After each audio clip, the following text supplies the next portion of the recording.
Hello, എല്ലാവർക്കും പുതിയൊരു വീഡിയോയിലേക്ക് സ്വാഗതം. അപ്പോൾ ഞാൻ ഇന്ന് ഒരാഴ്ചത്തേക്കുള്ള ബീഫ് ഉണ്ടാക്കാനുള്ള പുറപ്പാടിലാണ്. അപ്പോൾ ഫ്രോസൺ ബീഫാണ് വാങ്ങിയത്. അത് ഐസൊക്കെ പോയതിന് ശേഷം കഴുകിയെടുക്കുന്നുണ്ട്.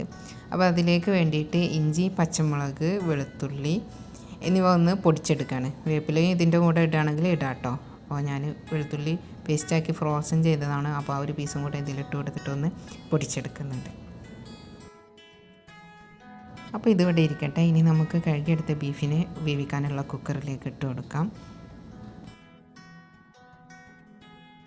പൊടിക്കുമ്പോൾ ചേർക്കാൻ മറന്നതായിരുന്നു കറിവേപ്പിലയും പിന്നെ നമ്മൾ പൊടിച്ച് വെച്ചതും കൂടെ ചേർത്ത് കൊടുത്തിട്ടുണ്ട്. പിന്നെ ഒരു 1.5 ടേബിൾ സ്പൂണ് ഉലുവ, അതേപോലെ 1 ടേബിൾ സ്പൂണ് പെരിഞ്ജീരകം, ഒരു 1/2 ടീസ്പൂണ് ഗരം മസാല പൊടിച്ചത്.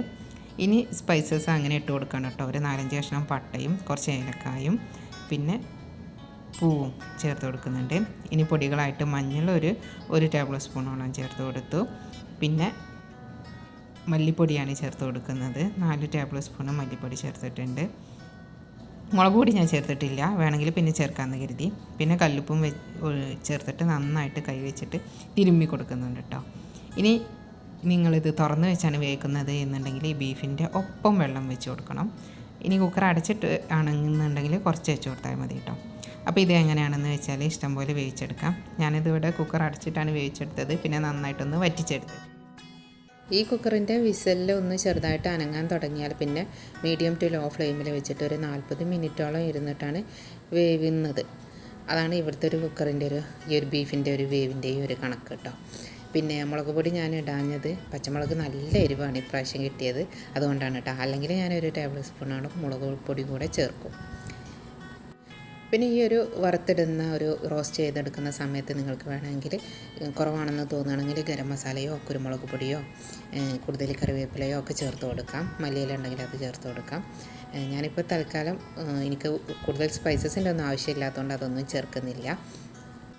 സാധാരണ ചെറിയുള്ളിയാണ് ഇങ്ങനെ വറുത്തിടാറുള്ളത്. അപ്പോൾ ഈ ഒരു സമയത്ത് ഉപ്പ് കൂടിപ്പോയപ്പോൾ ആ ഉപ്പൊന്ന് ബാലൻസ് ചെയ്യാൻ വേണ്ടിയിട്ട് കുറച്ചധികം സവാള വഴറ്റിയിട്ടാണ് ഈ ബീഫൊന്ന് റോസ്റ്റ് ചെയ്തെടുക്കുന്നത്. നല്ലോണം ഡ്രൈ ഫ്രൈ ചെയ്യുന്നില്ല, ഒരു സോഫ്റ്റ് ഫ്രൈ ആയിട്ടാണ് എടുക്കുന്നത്.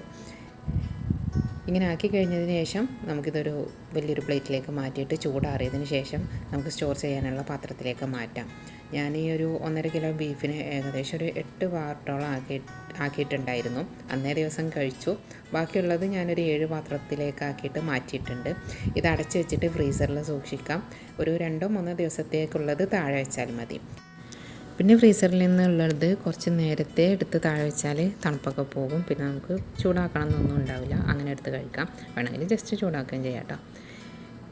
വലിയ പാത്രത്തിലാണ് നിങ്ങൾ സൂക്ഷിക്കുന്നത് എന്നുണ്ടെങ്കിൽ ഒരു 2-3 ദിവസത്തേക്കുള്ളത് ഒരു പാത്രത്തിലാക്കിയിട്ട് ഫ്രീസറിൽ വെച്ചാലും അത് താഴെ വെച്ചിട്ട് പിന്നെ 2-3 ദിവസം എടുത്ത് ഉപയോഗിക്കുകയാണെങ്കിലും കൂടുതൽ ടേസ്റ്റ് മാറ്റമൊന്നും വരില്ല, കഴിക്കാം. അപ്പോൾ ഞാനിത് വെണ്ടയ്ക്ക റോസ്റ്റ് ചെയ്തെടുത്തിരുന്നു. അതിൻ്റെ കൂടെയാണ് ഈ ബീഫ് കഴിച്ചത്. അങ്ങനെ എന്തെങ്കിലും വെജിറ്റബിൾസ് വേവിച്ചതിൻ്റെ കൂടെയോ അല്ലെങ്കിൽ സലാഡിൻ്റെ കൂടെയൊക്കെ ആയിട്ട് ഇങ്ങനെ ഉണ്ടാക്കി വെച്ച ബീഫും മീനും ഒക്കെ കഴിക്കും. വീക്കിലി മീൽ പ്രിപ്പയർ ചെയ്യുന്നവർക്കും പിന്നെ ജോലിക്ക് പോകുന്നവർക്കും ബാച്ചിലേഴ്സായിട്ടുള്ള ആൾക്കാർക്കൊക്കെ ഇതുപോലെ ട്രൈ ചെയ്ത് നോക്കാം. പുതിയൊരു വീഡിയോയുമായിട്ട് വീണ്ടും കാണാം.